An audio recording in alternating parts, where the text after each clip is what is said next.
Thrown out at 17, she inherited her grandpa's forgotten tool barn. What she discovered hidden in the walls would redefine the meaning of family, fortune, and home forever. If you've ever felt lost and wondered if there was a plan for you that you just couldn't see yet, hit that subscribe button because this story is for you. The front door clicked shut behind me with a sound so final it felt like a gunshot in the quiet suburban street. It was a cold, sharp sound that severed the last thread connecting me to the life I'd known. My mother's face, a mask of tight, angry lines, was the last thing I saw through the glass. My stepfather, Richard, stood behind her, a shadow with his arms crossed, his expression a mixture of satisfaction and impatience. The fight had been stupid, one of 1,000 stupid fights, but this one had been the last one. It was about grades, about my attitude, about the fact that I wasn't his daughter and he was tired of paying for a ghost at his dinner table. I was 17, 3 months shy of my 18th birthday, and legally, they could still call this discipline. In reality, it was an eviction. My belongings were in a single black trash bag clutched in my right hand. 2 pairs of jeans, a few shirts, a worn copy of a book my grandpa had given me, and my phone. The charger was still plugged in by my bed. A small, hysterical laugh bubbled in my throat. Of all the things to forget. The November air was brutal, slicing through my thin hoodie. It smelled of wet leaves and distant wood smoke, the smell of other people's cozy, intact homes. I stood on the manicured lawn, the grass stiff with frost, and watched the warm yellow light of the living room window. I was outside of it now, completely and irrevocably outside. I walked. There was nothing else to do. I walked until the neat rows of houses with their identical mailboxes bled into the commercial strip, a blur of neon signs for pizza joints and laundromats. Each step was a tiny, percussive beat against the pavement, counting down to... what? I had no idea. My grandparents were gone. My dad had been out of the picture since I was a baby. My friends' parents might take me in for a night, maybe 2, but they all had their own lives, their own problems. I was a problem. Richard had made that very clear. A constant, draining problem were his exact words. My phone buzzed in my pocket, and for a wild, stupid moment, my heart leaped. Maybe it was Mom, telling me to come back, that it was all a mistake. But the screen showed an unknown number with an area code I didn't recognize. I almost ignored it, but what else was there to do? I answered, my voice a raw whisper. Hello?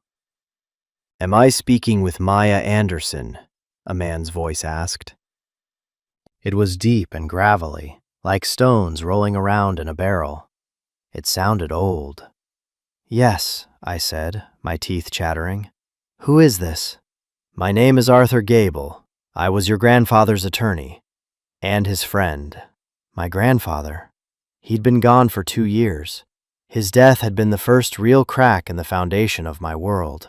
After he passed, my mom had sold his small house so fast my head spun. She said it was too painful to keep. I thought she just wanted the money. Okay, I said slowly, pulling the hoodie tighter around myself. What's this about?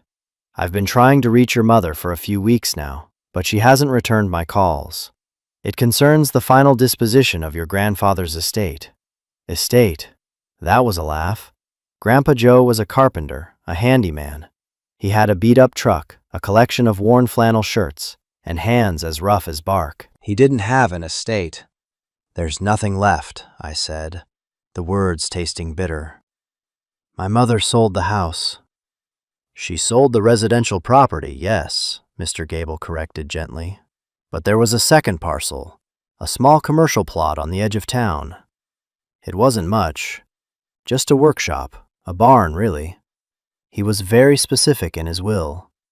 That property and everything in it was to be left to you, and only you, to be transferred on your 18th birthday. I stopped walking. The garish light of a 24-hour convenience store spilled onto the sidewalk around me. A barn? That's right. It's in a place called Cold Creek, About 4 hours north of you." He paused. "Look, Maya, I know this is coming out of the blue. Your grandfather stipulated I wasn't to contact you until we were within 90 days of your 18th birthday. He had his reasons. Are you somewhere you can talk?" I looked at my reflection in the convenience store window, a pale, skinny girl with wide, scared eyes clutching a garbage bag. "Not really," I said, my voice cracking. I'm not at home right now." There was a long silence on the other end of the line. I could hear the faint sound of papers rustling. Mr. Gable didn't ask why I wasn't home. He didn't press. He just absorbed the information. "I see," he said, his voice softer now. "Well, the situation is this. The property taxes on the barn are 2 years delinquent. The county is set to seize it and auction it off in 30 days. The total due is $2,416. $2,000. It might as well have been $2 million. I had $36 in my pocket. "I don't have that kind of money," I said flatly. It wasn't an admission of defeat. It was just a fact, like the color of the sky. "I understand," he said. "There's also another interested party. A development firm, Westward Holdings. They've been buying up land in Cold Creek. They've made an offer, $10,000 for the plot. It's a lowball offer, frankly, but it's cash. It would cover the back taxes and leave you with a little over $7,000. $7,000. The number hung in the air, shimmering. It was a life raft. It was a bus ticket to somewhere warm. A security deposit on a tiny apartment. Enough money to eat for months. It was a way out. "They need an answer by the end of the week," Mr. Gable continued. "If you sell, I can wire the money to you once the paperwork clears." I thought of Grandpa Joe, the smell of sawdust that clung to his clothes, the way he'd let me sit in his workshop for hours, watching him turn rough pieces of wood into something beautiful and smooth. He never got angry when I asked a million questions. He'd just smile, his eyes crinkling at the corners.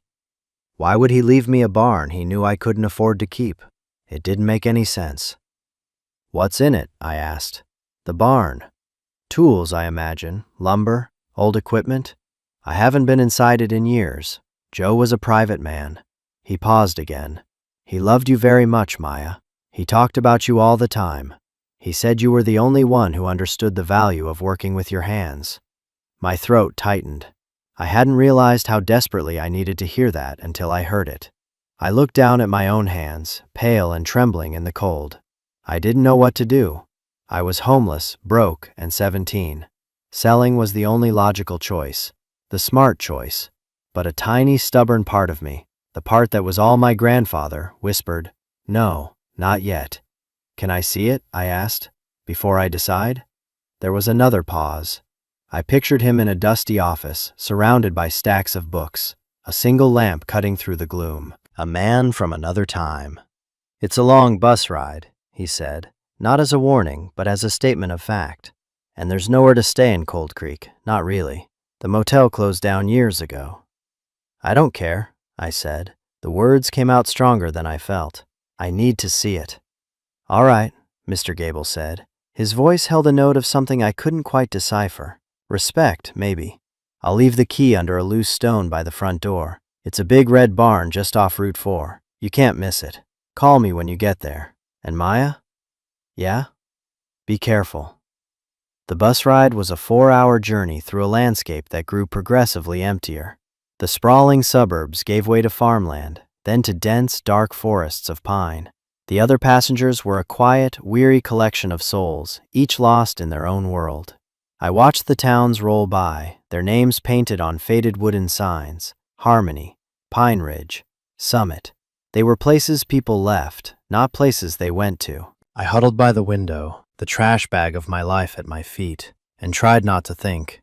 Thinking was dangerous. It led to the memory of the slamming door, to the cold knot of panic in my stomach, to the overwhelming certainty that I had nowhere to go. So I just watched the trees.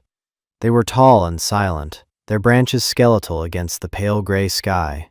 They had been here for 100 years, and they would be here for 100 more, There was a kind of comfort in that. Cold Creek wasn't so much a town as a suggestion of one. There was a gas station with a convenience store attached, a post office, a volunteer fire department, and a handful of houses with peeling paint and sagging porches. The bus let me off in front of the gas station. The driver gave me a long, pitying look as I stepped out into the biting wind. "You sure this is your stop, kid?" he asked. I just nodded, pulling my hood up. The air was different here, sharper, cleaner, with the scent of pine and damp earth. It was the smell of my grandfather's workshop. Mr. Gable was right. You couldn't miss the barn. It was a quarter-mile walk down Route 4, standing alone in a wide, overgrown field. It was huge, far bigger than I'd imagined. Its red paint faded to a soft, dusty rose by decades of sun and snow. The roof was metal and streaked with rust, and one of the big sliding doors hung slightly askew, like a broken jaw. It looked abandoned, forgotten, a monument to a dead man's hobby. For a moment, my resolve wavered. This was a mistake. I should have just told Mr. Gable to sell it. I should be on a bus heading south, not standing in the middle of nowhere, staring at a dilapidated building that was about to be seized by the government. But I had promised myself I would see it. I owed my grandfather that much. The field was a mess of tangled, thorny weeds and tall, dead grass that crunched under my sneakers. The barn loomed larger with every step, its shadow falling over me. It wasn't just a building. It had a presence. It felt ancient and watchful. As I got closer, I saw the details. The solid stone foundation, the thick, hand-hewn timbers, the way the windows, cloudy with grime, were set high up under the eaves like sleepy eyes. This place was built to last. It was built by someone who cared. I found the loose stone by the big, man-sized door set into the larger sliding one. It was a flat piece of slate, and underneath it, nestled in the cold dirt, was a heavy, old-fashioned iron key. It felt solid and real in my hand. It was the key to my inheritance. The lock was stiff and rusted. I had to put my whole body into it, grunting with effort, until it finally gave way with a loud, grating groan. The door swung inward into darkness. A wave of cold, still air washed over me, carrying the scent I remembered so vividly: sawdust, oil, and time. I stepped inside, and for a moment, I couldn't see anything. The only light came from the open doorway behind me and the grimy windows high above. As my eyes adjusted, the cavernous space began to take shape. It was a cathedral of wood and work. Light filtered down in dusty shafts, illuminating floating motes of sawdust like tiny, dancing spirits. A massive workbench ran the entire length of one wall, its surface scarred with the ghosts of 1,000 projects. Tools hung from pegs on the walls in neat, orderly rows. Saws of every size, hammers, chisels, planes. They were coated in a fine layer of dust, but otherwise looked cared for, waiting patiently to be picked up again. Stacks of lumber were piled in the corners, organized by type and size. In the center of the floor sat a huge table saw, shrouded in a canvas tarp like a sleeping beast. Everything was exactly where it should be. It was as if my grandfather had just stepped out for a moment and would be back any minute. I ran my hand along the workbench, my fingers tracing a deep gouge in the wood. I remembered him standing right here, showing me how to hold a hammer, his big, rough hand covering mine. "You gotta respect the wood, Maya," he'd say, "and you gotta respect the tools." He wasn't just a handyman, he was a craftsman, and this was his sanctuary. It was cold, colder than it was outside, but it wasn't an empty cold. It was the deep, patient cold of a place that holds memories. I walked deeper into the barn, my footsteps echoing in the vast silence. I saw the old wood stove in the corner, a metal coffee pot still sitting on top of it. I saw the worn armchair where he used to sit and sketch out his plans on a notepad. I saw a child's drawing of a lopsided bird taped to the wall, my own work from when I was 6. He had saved it all this time. The weight of the last 24 hours, of the last 2 years, suddenly crashed down on me. The fight, the door slamming, the lonely bus ride, the crushing reality of my situation. I slid down the wall, pulling my knees to my chest, and I finally let myself cry. I cried for my grandfather, for the easy comfort of his presence that I'd never have again. I cried for the mother I had lost long before she'd closed the door on me. And I cried for myself, for the scared, lost 17-year-old girl sitting in a dusty barn with $36 to her name. Have you ever been in a place that felt more like home than your actual home? A place that just seemed to understand you, to hold you. For me, that was this barn. If this is hitting you, if you know what that feels like, let me know in the comments. We're a community of people who get it. Your story matters here. When the tears finally stopped, I felt hollowed out, but also strangely calm. The panic was gone, replaced by a quiet sense of purpose. I had to decide what to do. Selling was still the sensible option. $10,000 was a fortune. But as I looked around the barn, at the tools my grandfather had held, at the evidence of a life spent creating, selling felt like a betrayal. It felt like tearing down a church. Mr. Gable had said my grandfather was specific, the barn and everything in it. Why? Why not just leave me money? It had to mean something. I got up and started to explore more methodically. I wasn't looking for anything in particular, just trying to see the place through his eyes. I ran my hands over the tools, feeling their weight, their perfect balance. I opened drawers in the workbench. They were filled with screws and nails, sorted into little glass jars. Pencils, sharpened to a perfect point. Folded blueprints for projects I didn't recognize. A cradle, a bookshelf, a complex-looking gazebo. He was always building, always making. In the back corner, behind a stack of cedar planks, I saw something I hadn't noticed before. It was a section of the wall where the wooden planks were a different color, a slightly lighter shade of pine.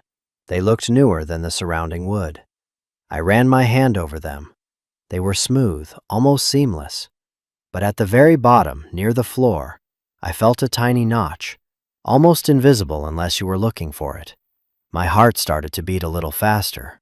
I knelt down, my fingers probing the notch. It was just big enough to get a fingernail into. I pulled. The plank didn't budge. I looked around and grabbed a small, flathead screwdriver from the workbench. It felt right in my hand, like an extension of my own fingers.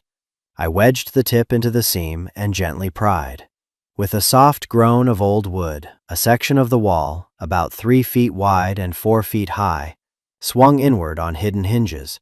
It wasn't a panel, it was a door. Behind it was a dark, hollow space.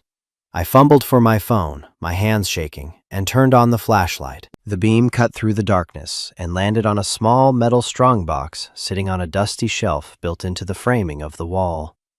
It was the kind of box you'd use for cash or important papers, with a simple lock on the front. And sitting right on top of it was a thick, cream-colored envelope with my name, Maya, written on it in my grandfather's familiar, blocky script. My breath caught in my throat. This was it. This was the reason. I reached in, my fingers brushing away cobwebs, and lifted the envelope. It was heavy.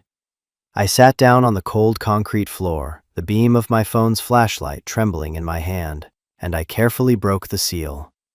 Inside were several folded sheets of paper covered in his handwriting, and a small brass key, the kind for a lockbox. I unfolded the first page and began to read. My dearest Maya, if you are reading this, then I am gone, and things have probably gotten as bad as I feared they might. I hope I'm wrong. I hope your mother came to her senses and you're reading this on your 18th birthday, in a warm house, safe and sound. But I was never one for wishful thinking. I believe in preparing for the storm. And Maya, I always knew a storm was coming for you. My hands were shaking so hard I could barely hold the paper steady. He knew. Somehow he had known this would happen. I'm going to tell you a few things now, and they might be hard to hear, but you're strong. You've got more steel in you than anyone I know. You get that from your grandmother. First, your mother. I love her, she's my daughter, but after your grandma passed, something broke in her. She started seeing the world in dollars and cents. She sees this land, this barn, as a burden, an asset to be liquidated. She doesn't see the heart in it. That's why I couldn't leave it to her. She would have sold it before the dirt on my grave was settled. I had to protect it. For you. I had to stop and take a deep, shuddering breath. He was right. That's exactly what she did with the house. She had the for sale sign up within a week. Second, this barn, this land. It's been in our family for 100 years. My grandfather built it with his own 2 hands. It's more than just a building, Maya. It's a legacy. It's a place where things are made, not just bought and sold. It's a place to be independent, to stand on your own 2 feet. That's the most important thing I can ever give you. I looked around the silent, dusty space. A legacy. He wasn't leaving me a thing. He was leaving me a place. A foundation. Now, for the practical matters. The key in this envelope is for the strong box. Inside you will find 2 things. The first is cash, $25,000. It's every spare penny I saved over the last 10 years of my life. I sold my truck. I lived cheap. I put it all aside for you. Use it to pay the back taxes immediately. That is the first and most important step. Arthur Gable is a good man. He will help you. The rest is for you to live on while you figure things out. It's a runway, not a treasure chest. $25,000. The number was so large it felt unreal. It was more money than I had ever imagined holding in my hands. It was safety. It was a future. I looked at the strong box, then back at the letter. There was more. The second thing in the box is another envelope. It contains documents. They will explain why this particular piece of land is so important and why people might try to take it from you. Don't be afraid. Just be smart. There is a development company, Westward Holdings, that has been sniffing around here for years. They know what's under this land, and they will try to get it for cheap. They will offer you what sounds like a lot of money. They will pressure you. They will tell you that you're just a kid and you don't know what you're doing. Don't you believe them? His words felt like a direct warning, a voice reaching out from the past to guide me. He had anticipated every move. He had laid out a path for me in the dark. This is your choice, Maya. It's a heavy one, and I'm sorry for that. You can take the money from the box, sell this place to the developers, and walk away. No one would blame you. You can start a new life somewhere else, free and clear. Or you can stay. You can fight. You can make this place your own. The money is enough to pay the taxes and give you a start. It won't be easy. It will be the hardest thing you've ever done. But this place is yours, if you want it. Your real inheritance isn't the money, kiddo. It's the choice. The letter ended there. All my love, Grandpa Joe. I sat in the darkness for a long time, the letter clutched in my hand. The cold from the concrete floor seeped into my bones, but I barely felt it. My mind was reeling. He hadn't abandoned me. He had been planning for this, preparing a lifeboat for me all along. He had trusted me. He had believed in me when no one else did, not even myself. The anger I had felt toward my mother, the despair of being alone, it all began to recede, replaced by a fierce, burning wave of love for this man who had seen me so clearly. I used the key. The lock on the strongbox opened with a satisfying click. Inside, just as he'd said, were stacks of $100 bills, neatly bundled, and a thick manila envelope sealed with wax. I lifted the money out. It was heavy, dense with possibility. I counted one stack, $10,000. There were 2.5 stacks. It was real. I set the cash aside and picked up the second envelope. It felt important, dangerous even. I broke the seal. Inside was a sheaf of documents, a geological survey report, copies of correspondence between my grandfather and a law firm I didn't recognize, and a hand-drawn map of the property. I wasn't an expert, but I could understand the basics. The geological survey, dated 3 years ago, showed a significant deposit of high-purity quartz deep beneath the property, the kind used in manufacturing semiconductors and electronics. The correspondence was my grandfather repeatedly turning down offers from Westward Holdings, offers that started at $50,000 and went up to $250,000. They hadn't offered me $10,000 because the land was worthless. They'd offered me $10,000 because they thought I was a stupid, desperate kid who wouldn't know any better. And they had been right. Almost. A cold fury washed over me. They were trying to cheat me. They were trying to steal my family's legacy for pennies on the dollar. They were counting on me being broken. My phone rang, making me jump. It was Arthur Gable. I answered, my voice steady now, filled with a resolve I hadn't possessed an hour ago. "Maya, are you all right? It's getting dark out there." "I'm fine, Mr. Gable," I said. "I've made a decision." "You have?" "Yes. I'm not selling." There was a profound silence on the other end of the line. I could almost hear him smiling. "I see," he said, his voice laced with satisfaction. "And the matter of the delinquent taxes?" "I can pay them," I said. "I'll be at your office in the morning with the cash." "I'll be waiting," he said. "And Maya, your grandfather would be very proud." When I hung up, the barn felt different. It was no longer a cold, abandoned shell. It was a fortress. It was my fortress. The first night was hard. I found a pile of old, clean canvas tarps and made a makeshift bed in the corner, near the armchair. I had nothing but the clothes on my back and the contents of a trash bag, but I also had a purpose. I ate a stale granola bar I found at the bottom of my bag and huddled under the tarps, my grandfather's letter clutched in my hand. The wind howled outside, rattling the big doors, but for the first time in a long time, I felt safe. I wasn't just a runaway anymore, I was a property owner. I had a fight on my hands. The next morning, I walked the 2 miles into the main part of town to find Arthur Gable's office. It was on the second floor of the only brick building on Main Street, above a hardware store. The stairs creaked with every step. The office was exactly as I'd pictured it, cluttered with books and files, smelling of old paper and coffee. Mr. Gable was a tall, stooped man with kind eyes and a fringe of white hair. He looked me up and down, taking in my thin hoodie and tired face, but he didn't say a word about my appearance. He just gestured to the chair in front of his desk. I pulled the bundled cash out of my backpack. I'd bought one at the gas station store and placed it on his desk.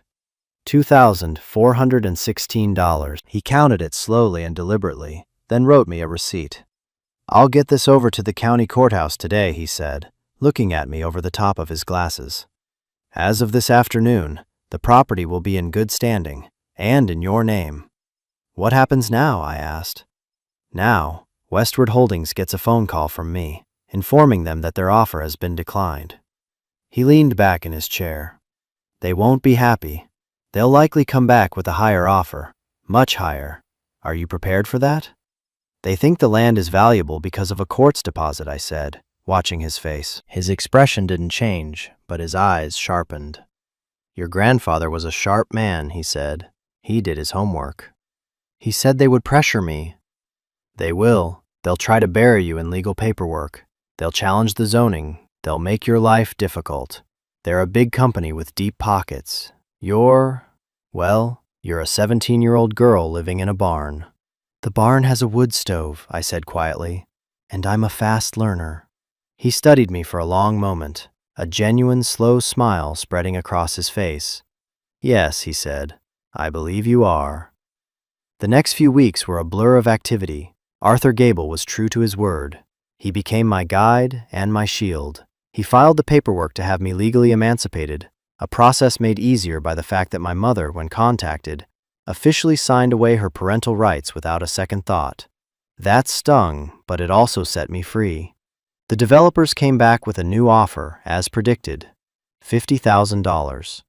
I told Arthur to refuse. They came back with $100,000. I refused again. Their tone, relayed through their lawyers, began to shift from friendly to threatening. They mentioned things like eminent domain and public use. Arthur told me not to worry. "They're just trying to scare you," he said. "They have no legal grounds. Not yet. We just need to hold our ground." While the legal battle simmered, I focused on the barn. It was my entire world.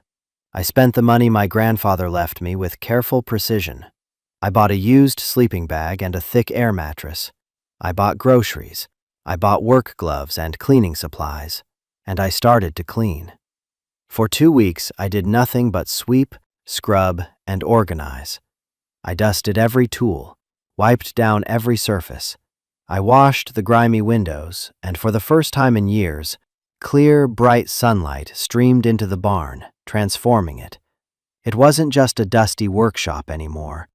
It was becoming a home. As I worked, I felt a connection to my grandfather that was deeper than memory. My hands were doing the same work his had done. I was touching the things he had touched.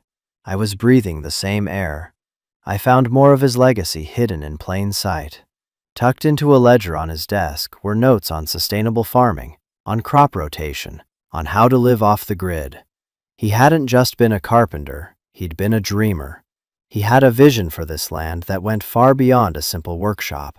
He wanted it to be self-sufficient, a sanctuary. The town of Cold Creek began to notice me. At first, they were suspicious. A teenage girl living alone in the old Anderson barn? It was strange. But people in small towns are also practical.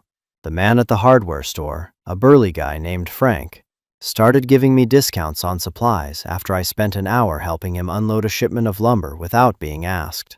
The librarian, a woman named Mrs. Gable, Arthur's wife, I learned, brought me a box of old paperbacks and a thermos of hot soup one afternoon. They didn't ask a lot of questions, they just watched. They were waiting to see if I would stick. It's a funny thing, making a home. It's not about having furniture or decorations. It's about the slow, steady accumulation of your own presence. It's the way you learn the creak of a specific floorboard, the way the light falls at a certain time of day. It's the work you put into it. The barn was a cold, empty shell when I arrived. But with every nail I hammered and every board I cleaned, it was becoming mine. I think a lot of us are looking for a place to put down roots, a place to belong. Sometimes you have to build that place yourself, from the ground up. If you've ever had to start over, to build a new life from the wreckage of an old one, I want you to know you're not alone. This channel, this community, it's for people who know how to rebuild. Thanks for being here. Let's get back to the story. The first real winter snow came in mid-December. It fell thick and fast, blanketing the field and muffling the whole world in a deep, profound silence. I had managed to get the old wood stove working. I'd spent a week cleaning the flue and another day splitting a pile of firewood I found stacked against the back wall. The warmth from the stove pushed back the biting cold, creating a small island of comfort in the vastness of the barn. It was on one of those snowy evenings, with the fire crackling and the wind whistling outside, that I found the last piece of my grandfather's puzzle. I was organizing his old blueprints, trying to make sense of his projects, when I found a set of drawings that were different from the others. They weren't for a piece of furniture. They were architectural plans. They were plans for a house. A small, simple, beautiful house. And the plans were designed to be built right onto the existing foundation of the barn, incorporating the main structure as a great room and workshop. There were notes in the margins in his familiar handwriting. Use the reclaimed pine from the old mill. Solar panels on the south-facing roof. A greenhouse here for winter vegetables. It was his dream. He had been planning to build a home here.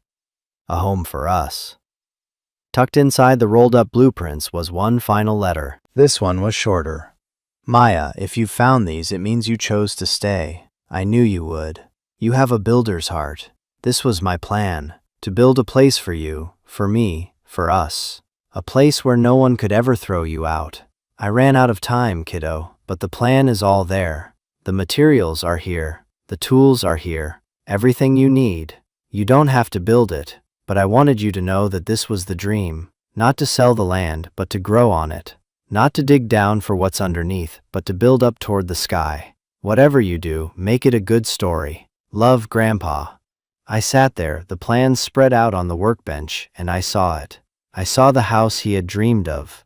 I saw the life he had wanted for me. He hadn't just left me a choice, he had left me a blueprint. The next week, I got a call from Arthur. Westward Holdings had made their final offer.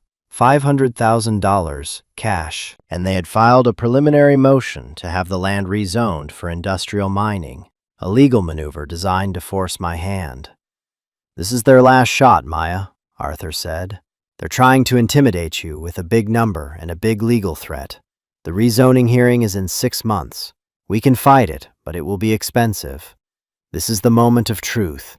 You can walk away with $500,000, a life-changing amount of money, or we can dig in for a long, ugly fight." $500,000.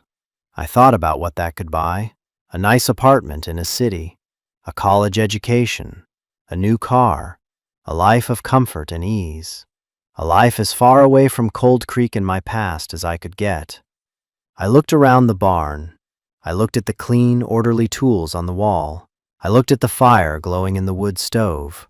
I looked at the blueprints for the house that was waiting to be built. I thought about my grandfather's calloused hands, about his quiet belief in me. I thought about the difference between a price and a value. "Mr. Gable," I said, my voice clear and calm, "tell them no, and tell them my counteroffer is that they can leave my town and never come back." There was a chuckle on the other end of the line.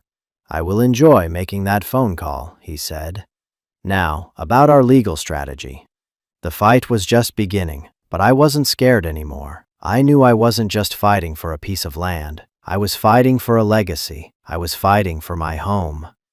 The months that followed were the hardest and best of my life. I turned 18. I was officially an adult. I spent my days working in the barn, learning. I read my grandfather's carpentry books. I watched videos online. I started with small projects, fixing a broken chair, building a simple bookshelf. My first attempts were clumsy, but I kept at it. Frank from the hardware store would come by sometimes and give me pointers. He never made me feel stupid. He'd just watch, then say something like, "Try holding the saw a little different. Let the tool do the work." The community of Cold Creek, slowly but surely, adopted me. When they heard about the fight with the developers, they rallied. Mrs. Gable started a petition. Frank put a sign in his window that said, "Cold Creek isn't for sale." People I'd never even spoken to would stop me on the street and tell me to keep fighting. They saw me not as an outsider, but as one of them, defending their way of life against a faceless corporation.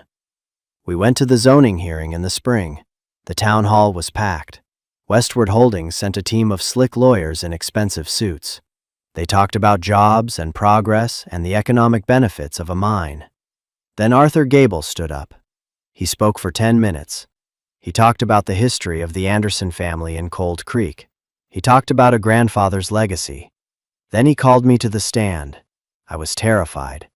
I stood in front of the town council, my hands shaking, and I just told them the truth. I told them about my grandfather's letter. I told them about his dream to build a home, not a hole in the ground. I unrolled his blueprints and showed them his vision. "This land isn't valuable because of what's under it," I said, my voice getting stronger with every word. "It's valuable because of what you can build on top of it. A home, a future, a community. Westward Holdings sees a commodity. I see a legacy. Please, don't let them take that away." When I was done, the room was silent for a moment, and then someone started clapping, and then someone else. Soon the whole room was applauding. The council voted unanimously to deny the rezoning request. We had won. That evening, I went back to the barn. The legal battle was over, but the real work was just beginning. I stood in the middle of the floor, the blueprints in my hand, and looked at the massive, empty space. It was daunting. It was terrifying. It was perfect. I didn't have a house yet. I didn't have a family, not in the traditional sense. But I had a home. I had a community. And I had a plan, drawn by the hand of the man who had saved my life without ever knowing it. He had given me more than a barn, more than money. He had given me a foundation, both literally and figuratively. He had taught me that the strongest structures aren't built with just wood and nails, but with love and foresight and an unshakable belief in the person you're building for. The story doesn't end there, of course. That was just the beginning. The beginning of building a house, of building a life, of becoming the person my grandfather always knew I could be. It's a long road, and I'm still walking it. But I'm not walking it alone anymore. This whole experience taught me something powerful. Sometimes the things that look like endings, a door slamming shut, a family turning its back, are actually doorways. They are painful, necessary invitations to step into a different life, a life that is truly your own. Your inheritance might not be a barn full of secrets. It might be a talent you've ignored, a friendship you've neglected, or just the quiet, stubborn resilience that's been inside you all along. Don't be afraid to claim it. Thank you so much for listening to my story. If it resonated with you, if you've ever had to find your own strength in the ruins of your past, please consider subscribing and joining our community. And I want you to tell me in the comments, what's the most important thing you've ever built? It doesn't have to be a house. It can be a friendship, a skill, a life. I read every single comment, and I can't wait to hear your story. You are not alone. Keep building. Attendez, j'ai mon chat qui s'est mis en pause, je ne sais pas pourquoi. Arrête. Je l'ai fait le boss, j'ai eu du mal aussi. Bah, je crois que tout le monde a eu du mal, hein. Et comme je suis pas du tout assez à l'aise sur ce style de jeu. C'est comme dans Elden Ring, tu dois apprendre ses attaques et prendre ton temps. Ouais, je dois arrêter de spammer, mais comme je suis pas encore trop à l'aise, faut que je prenne de l'expérience sur le jeu pour réussir. Putain, faut que je me mouche. Merci Jules pour ton cadeau, merci beaucoup. J'ai eu du mal à... Je l'ai eu au bout de 3-4 essais. Non, mais moi, ça fait 50 essais. Ah ben oui, oui, oui. C'était... Méliodas, s'il part, c'était un événement. Mais bon, après, on pense tout ce qui va revenir, hein. Demain, il y aura un SSR gratuit hors Mélio. Ouais. Attendez, il faut que j'ouvre la fenêtre, j'ai chaud.